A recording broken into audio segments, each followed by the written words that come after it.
Welcome to our guide on sounding out words.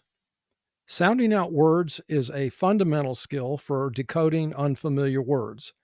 Today I'm going to walk you through exactly how to decode unfamiliar words using a proven step-by-step method. Let's look at different examples that demonstrate this process. But before we begin this process of sounding out unfamiliar words, first, I suggest you familiarize yourself with the consonants and vowels in English that are displayed on this screen.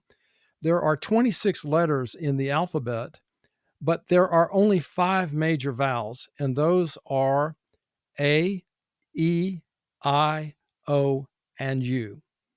So if you are going to identify a vowel in a word, you just have to remember the 5 vowels, A, E, I, O, and U. The other letters in English are consonants. Here is the step-by-step process for sounding out a word that you do not initially recognize. First, you identify the vowel sound in the word. Number 2, you identify the consonant sound that comes immediately after that vowel. 3, you blend the vowel sound and the consonant sounds together.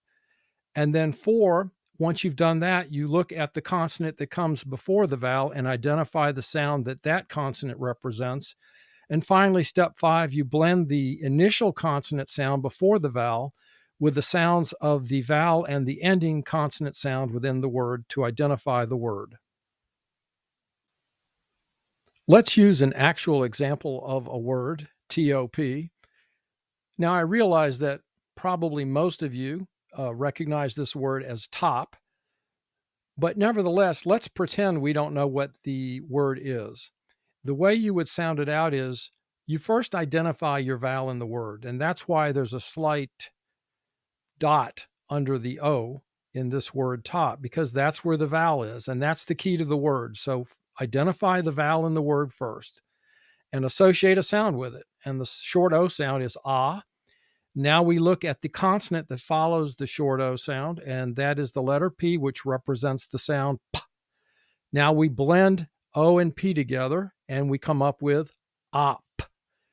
Finally, we look at the T and associate the sound T with that, and we add the sound T to the OP sounds, which we've already identified as op, top. And now we have sounded out the word top. Now let's look at a word that is more complex in its construction. And this word has a beginning consonant blend of 3 letters and an ending consonant blend of 2 letters. So we have the vowel plus an ending consonant blend and a beginning consonant blend. As always, we begin with the vowel sound. We identify the vowel, which is I, and associate the short I sound with that, and that sound is I. Now we go to the N sound and associate the sound for N, which is N, and we combine I and N, in. Now we isolate the T sound, T, and then we combine it with in, and we get int. Now we go to the consonant immediately before I, which is the letter R. The letter R represents the sound and we combine that sound with int, and we get rent. Next, we isolate the P sound, P, and we combine that with rent, and we get print. Of course, print is a word itself. Now, we have one more sound we have to account for, and that's the letter S, which represents the sound S. So we add that sound to print, and we get the word sprint. That's how we handle a word with multiple consonants either before or after the vowel.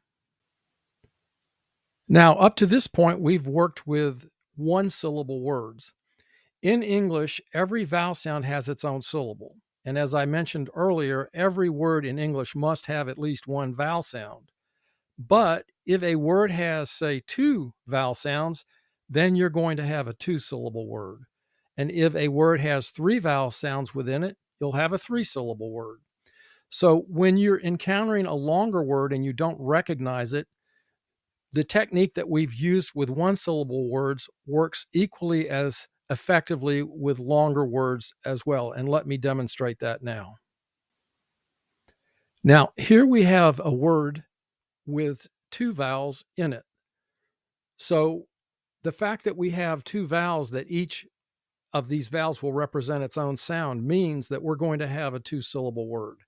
So the first step you do is you identify your vowels in the word. And in this word, we have the E and the A, and that's why the dots appear under the E and the A. We have identified the vowels within the word. Now, let's start with the first syllable. Now, here we have an E, and it's not followed by a consonant. So we have to then look at the sound that the D represents, and the sound for D is duh. Now, in English, when a word or a syllable ends in a vowel, that vowel will normally represent its long sound. And the long sound of a vowel is the name of the vowel. So the sound that E is going to make in this first syllable is E, the long E sound.